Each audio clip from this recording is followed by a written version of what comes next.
We're doing a double combo video here today, because there have been so many things said by all of the insiders, the main dogs on TV and the podcasts that we like to listen to, in regards to some of the most highly talked about NHL pieces, that I wanted to talk about them all here today in one video. So, of course, you already know the deal. We're talking about Mason McTavish of the Anaheim Ducks. We're talking about Kirill Kaprizov of the Minnesota Wild. And what various folks like Chris Johnston, Pierre Lebrun, Elliot Friedman, and more had to say about these guys over the past, let's just say, 40, 50 hours or so. You know, we've been making a bunch of videos about these guys. It's kind of funny because despite the fact that they keep on popping up in the rumor mill, these guys have no movement. No movement towards their own teams longer term, no movement towards any other teams. And kicking things off with Mason McTavish, this is what we're starting out with. Take a look at this. It was talked about by Eric Stevens yesterday that Mason McTavish was a no-show at Anaheim Ducks camp, as his next contract continues to be haggled over between the two camps. What might that next deal look like, and are there any ramifications if talks continue to drag on? Pierre Lebrun then responded to this tweet by Eric Stevens saying this: both sides last had contract talks on Monday. McTavish jumped on a plane to Ottawa on Tuesday, and he is now skating with the Ottawa 67s. Giving the vibe of a prolonged contract battle, but obviously this can all change with one phone call. Both sides are apart on both term and money. So, Pierre is giving us a pretty bad update for anybody in Anaheim that has been wanting to see McTavish stick around. Doesn't seem like negotiations are going well at all. They're apart on both the term and the money? Like, what the hell? You guys had all off-season to talk about this. Now it's training camp, McTavish is skating with an OHL team. How is it so difficult to just find common ground, to understand between either party? Okay, this is what the other side wants, this is what we want, we can't agree, so let's get traded, or let's get that offer sheet going. Something, something, something. This has not been an easy process for whatever reason. But still, this is the timeline that we live in. Mason McTavish is practicing with the 67s, and it's kind of weird because it's like, for Anaheim, they see Mason McTavish pretty highly within the organization. This was talked about by Eric Stevens on that Athletic article. The Ducks have no desire to move their tank-like pivot. The belief is that Verbeek has a surer view about McTavish being a part of Anaheim's core more than he thought about Trevor Zegras. Okay, you view this guy as part of your core? Then gosh darn negotiate. Why are you guys so far apart? It's been months. We're at the end of September here, and things have not gotten done. Even with an offer sheet, like, it would have been so easy for McTavish and his party to just agree to something and then have the Anaheim Ducks match it. There was no reason for both parties to hold out this far into the offseason that now he's not practicing with the team. He's going over to Ottawa. He's playing with a Ontario Hockey League team. Like, okay, great. Pierre Lebrun then wrote about this later in The Athletic as well. He said the same thing. This has the vibes of two entrenched positions. They are not in agreement on term, nor AAV.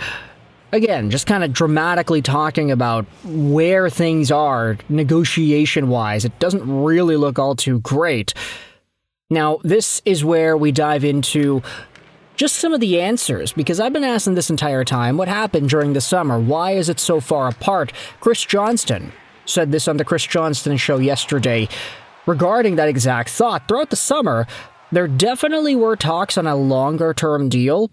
Perhaps the ultimate outcome here is, I think, they would explore something shorter. So, CJ giving a little bit of a prediction there. Potentially, the outcome will be a short-term deal between McTavish and the Ducks, despite the fact that it's been reported that Pat Verbeek sees McTavish as a long-term core part of this team's future. So yeah, you can't really negotiate longer term. Doesn't seem like either party wants to agree on that. Let's continue here with some of the other info. Pierre Lebrun said that McTavish has not asked for a trade. He wants to remain in Anaheim, and there hasn't been any real offer sheet talk as far as I can tell. But if this goes into October, I suppose one never knows. So, yeah, that could be what we are paying attention to next, whether or not there actually is offer sheet buzz or trade speculation that perks up and continues to be noteworthy as the next month comes along. Now, of course, this doesn't dismiss the idea that the guy can just sign a contract in an hour from now and everything is going to be settled. He can fly back to Anaheim and he'll be okay. But for now, they can't agree on stuff. There haven't really been any talks of him leaving, and that might change quickly. Let's shift our gears a little bit over and start talking about the other guy that has been a primary discussion point this offseason. Let's go over Kirill Kaprizov in the Minnesota Wild. This is what Pierre Lebrun said earlier in the week about Kirill Kaprizov. The Wild absolutely still feel that he wants to stay and that he wants to sign. I don't know that a lot of teams around the league were willing to give him $16 million over 8 years, though. What does it take then? Where is this headed? Now, whether or not Kirill wants to stay or not, I think in regards to the contract, you can say the dollar amount is like a little nuts. I can agree with that too. But I don't really feel like the guy would want 8 years, right? Would he not be more interested in taking advantage of the upping salary cap as the years go on? Seems like a lot of NHL players are more inclined to take shorter-term deals rather than getting the long-term security for them and their families, because Kirill making $16 million for 8 years, let's say the projections are correct, and in a few years, like not short-term, but a long while away, maybe 7 years down the line, let's say the salary cap has doubled. Let's say Kirill Kaprizov making $16 million then will be equivalent to him making $8 million right now.